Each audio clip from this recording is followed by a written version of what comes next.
নমস্কার, আপনারা দেখছেন টিভি9 বাংলা। আমি কমলেশ। সকাল সকাল চারদিকে কুয়াশা ছাড়া আর কিছুই দেখা যাচ্ছে না, এবং উপগ্রহ চিত্রেও ঠিক একই ছবি, কুয়াশায় মোড়া বাংলা, এবং এই কুয়াশার মধ্যে মেঘও আছে। মানে উপগ্রহ চিত্রে কুয়াশা এবং মেঘকে আলাদা করাটা বেশ চ্যালেঞ্জিং একটা কাজ।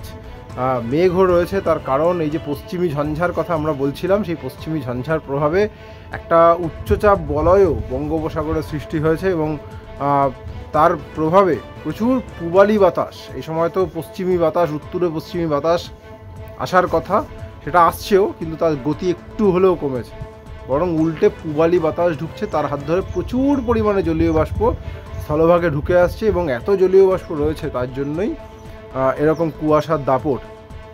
একই সঙ্গে মেঘলা আকাশ হতে শুরু করেছে, ফলে বৃষ্টি আজ এবং আগামীকাল রাজ্যের সব জেলায় হালকা থেকে মাঝারি বৃষ্টির পূর্বাভাস আজ এবং আগামীকাল, এই দুটো দিন।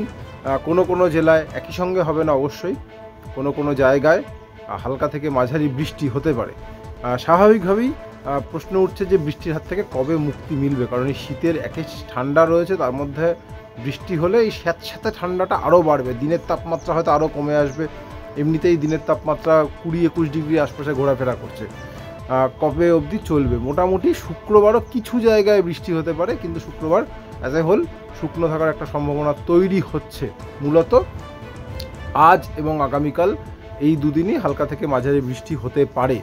তাপমাত্রা এখনও সর্বনিম্ন তাপমাত্রা খানিকটা স্বাভাবিকের নিচেই রয়েছে। কলকাতার আজকের তাপমাত্রা 13.4 ডিগ্রি সেলসিয়াস, স্বাভাবিকের থেকে 1 ডিগ্রি কম।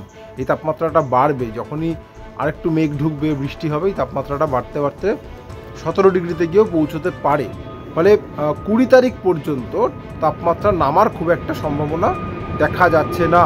জেলাতেও ঠান্ডা রয়েছে, সেই ঠান্ডা আস্তে আস্তে চলে যাবে আগামী 2-3 দিনে। রাতের তাপমাত্রা অনেকটাই বাড়বে।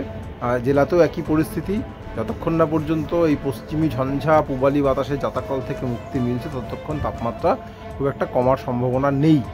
ঠান্ডাটা তো আসবে যাবে, এটা একটা প্রসেস। পশ্চিমী ঝঞ্ঝা গেলে হয়তো আরও এক দফায় আমরা ঠান্ডা পেতে পারি, কিন্তু পাবো কি পাবো না সেটা একটা প্রশ্ন, সেটা পরবর্তীতে আমরা নিশ্চয়ই আপডেট পেলে আপনাদের জানাবো। কিন্তু সবথেকে গুরুত্বপূর্ণ যে বিষয়টা, সেটা হচ্ছে বৃষ্টি। বৃষ্টি যে জেলাতে হবে, যদি হালকা বৃষ্টি হয় তাহলে একরকম মোটামুটি সামলে নেওয়ার মতো একটা পরিস্থিতি থাকবে, কিন্তু মাঝারি বৃষ্টি হলে শীতের সবজির, বিশেষ করে শীতের সবজির বড়সড় ক্ষতি হতে পারে। ধান রয়েছে মাঠে, আলু রয়েছে, আলু একবার আলু নষ্ট হয়েছে ঘূর্ণিঝড়ের বৃষ্টিতে।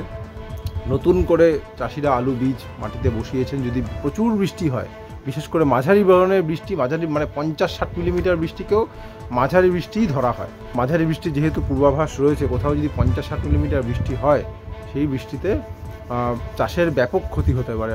আলু চাষ, লঙ্কা চাষ, সবজি, বিশেষ করে শীতের সবজি, মানে এরকম হতেই পারে যে আজ এবং আগামীকালের বৃষ্টিতে সবজির অনেক ক্ষতি হয়ে গেলে পরশুদিন থেকে তার প্রভাব বাজারে পড়ে যেতে পারে। সুতরাং বৃষ্টি মানেই শুধু চাষিদের ক্ষতি তো এমন নয়, আম জনতারও একটা বড়সড় ক্ষতি হতে পারে শীতের সবজি। সুতরাং এখনও যারা শীতের সবজি যেগুলো তোলার মতো জায়গায় রয়েছে, আবহবিদদের পরামর্শ সেগুলো কেটে ফেলুন, নাহলে এই দুদিনের বৃষ্টি বোঝা যাচ্ছে না, কিন্তু দ্রুত হাওয়া বদল হতে পারে, এই পূর্বাভাসই আবহবিদরা দিচ্ছেন। পশ্চিমী ঝঞ্ঝা দুয়ারে, তার সঙ্গে উচ্চচাপ বলয় বঙ্গোপসাগরে প্রচুর পরিমাণে জলীয় বাষ্প ঢুকছে, কুয়াশা দেখলেই বুঝতে পারবেন। এবং এই যে রোদ উঠছে না, টানা কুয়াশা, এতেও প্রচুর ক্ষতি হচ্ছে চাষে।